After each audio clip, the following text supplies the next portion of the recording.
40여 년간 범인의 윤곽조차 잡히지 않아 장기 미제 사건으로 남아있던 성폭행 연쇄살인 사건이 유전자 감식 기술의 발전과 형사들의 집념에 힘입어 마침내 해결됐습니다. 1983년 12월 20일 온타리오주 토론토 옥빌 자택 침실에서 광산 재벌의 딸이자 패션 디자이너 지망생인 22세 에린 길모어 씨가 성폭행 피해를 당한 후 흉기에 찔려 살해당했습니다.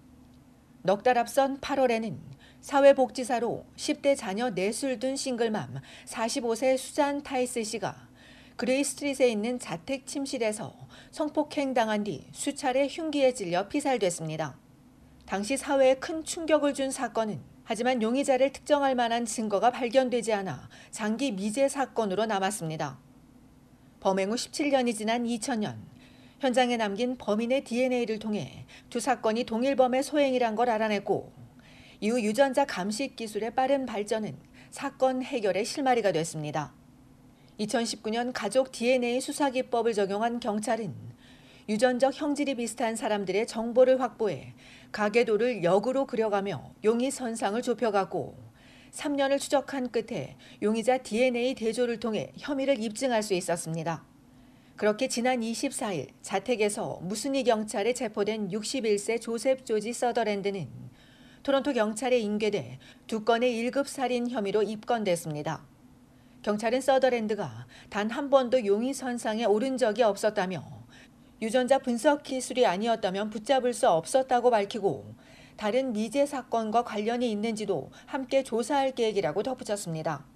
서더랜드는 다음 달 9일 오후 법원에 출두할 예정입니다. 정보 공개 금지에 따라 구체적인 내용은 공개되지 않았으나 범행 당시 토론토에 거주했던 서더랜드는 이후 여러 지역에 살았고 체포 당시에는 가족들과 함께 무순이에 살았던 것으로 알려졌습니다. 숨진 길모어 씨의 가족은 경찰에 고마움을 전하며 이날만 손꼽아 기다렸는데 범인이 잡힌 건 다행이지만 동시에 끔찍했던 지난날의 고통이 다시금 떠오른다고도 전했습니다. 이제라도 편히 쉴 수 있게 됐다며 생전에 이웃과 주변을 잘 챙기고 자신의 일과 미래에 열정적이었던 고인의 죽음을 추모했습니다.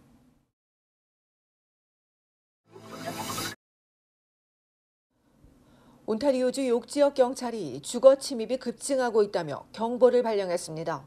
욕지역 경찰은 이달 7일부터 21일까지 2주 동안 무려 77건의 주거 침입 사건이 신고됐다며 2019년 이후 가장 많다고 지적했습니다. 썸머타임 해제로 밤 시간이 길어진 데다 여행이 늘면서 주거 침입 절도 사건이 급증하는 겁니다. 경찰에 따르면 지난 12일 밤 오로라에선 2인조 일당이 사다리를 이용해 2층에 올라가 창문으로 들어오려고 했습니다. 그러나 보안 카메라 덕분에 집주인이 알아채고 911에 신고해 지상과 공중 합동 추격 끝에 경찰이 30세 범인 한 명을 붙잡고 두 번째 용의자를 쫓고 있습니다. 같은 날 반 지역에서는 용의자 3명이 테라스에 있는 가구들을 쌓아 올리면서 2층 창문으로 들어가려고 시도했습니다.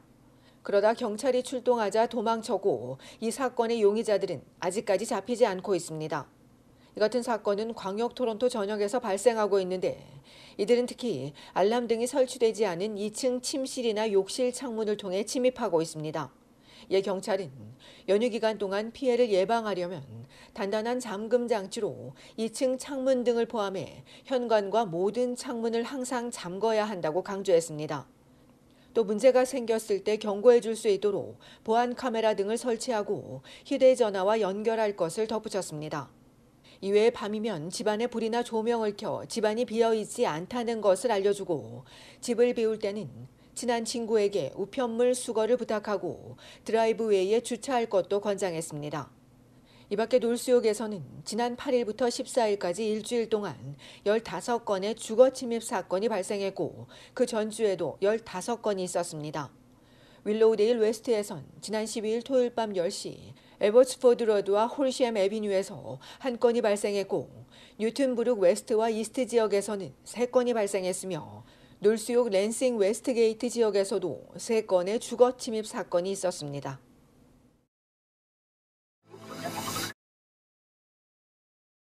온타리오주의 신규 주택 법안이 어제 의회에서 통과됐습니다. 주택 건축과 개발 관련한 기업의 수수료와 환경 부담금을 면제해주거나 감면해주는 법안입니다. 온주 정부가 향후 10년간 주택 150만 채를 공급하기 위한 방안으로 당국은 온주가 심각한 주택 위기에 직면했기 때문에 대담한 해결책이 필요하다고 강조했습니다. 그러나 환경단체 연합과 시민단체, 세입자들은 강하게 반박했습니다. 이들은 정부 결정이 재산세를 더 올리고 보존당국의 권한을 약화시킬 뿐 아니라 실제로 주택을 더 저렴하게 만들 수도 없을 것이라고 강조했습니다.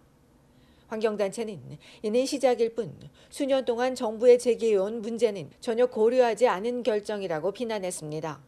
시민단체는 업체의 수수료 감면으로 인해 주민의 부담이 가중되고 공원 등 주민 편의를 위한 복지시설 건설에 대한 예산은 줄어들 것이라고 지적했습니다.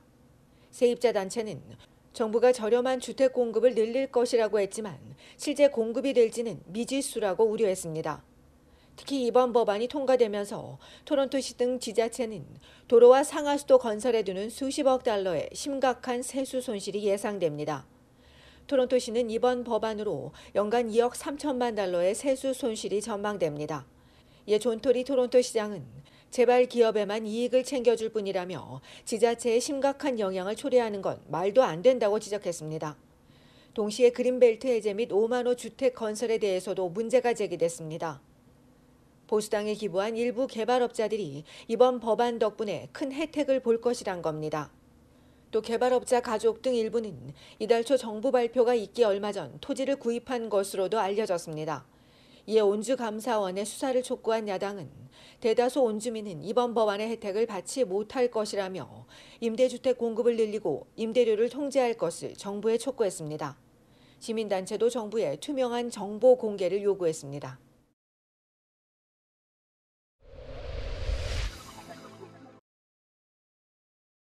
온타리오주 토론토 경찰이 지난 14일 오후 3시 스카보로 버치마운트 파크 컬리짓 고등학교 안에서 발생한 흉기 사건의 용의자들을 잡고 보니 모두 10대였습니다. 17살 피해 학생이 크게 다친 가운데 용의자는 14살 2명과 17살 1명으로 가중폭행과 무기 소지 혐의로 입건돼 어제 오전 법원에 출두했으며 청소년 관련법에 따라 이들의 신원은 공개되지 않을 예정입니다. 이처럼 최근 학교에서 잇따라 강력 사건이 발생하자 어제 토론토 교육청과 토론토 경찰을 만난 존토리 토론토 시장은 청소년 범죄 문제를 해결하기 위해 교육청과 협력을 강화하고 청소년 프로그램과 정신건강 및 복지 지원 강화, 학교 급식 이외 지역사회 단체와의 파트너십을 통해 폭력 사건에 적극 대응해 나가기로 했다고 밝혔습니다.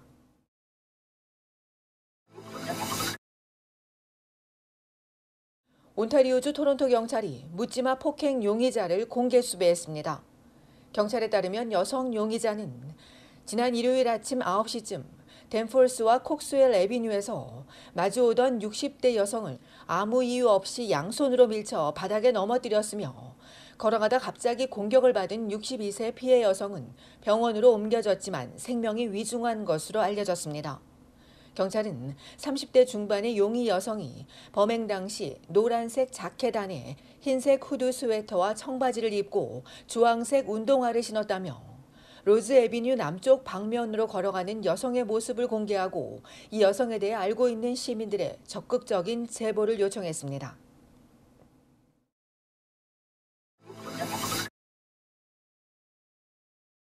캐나다와 중국 관계가 악화일로를 걷고 있습니다. 지난 일요일 캐나다는 중국이 국제 규범을 파괴하고 있다며 향후 5년간 23억 달러를 투입해 이견이 깊은 영역들에서 중국과 맞서며 리스크를 완화하겠다고 밝혔습니다.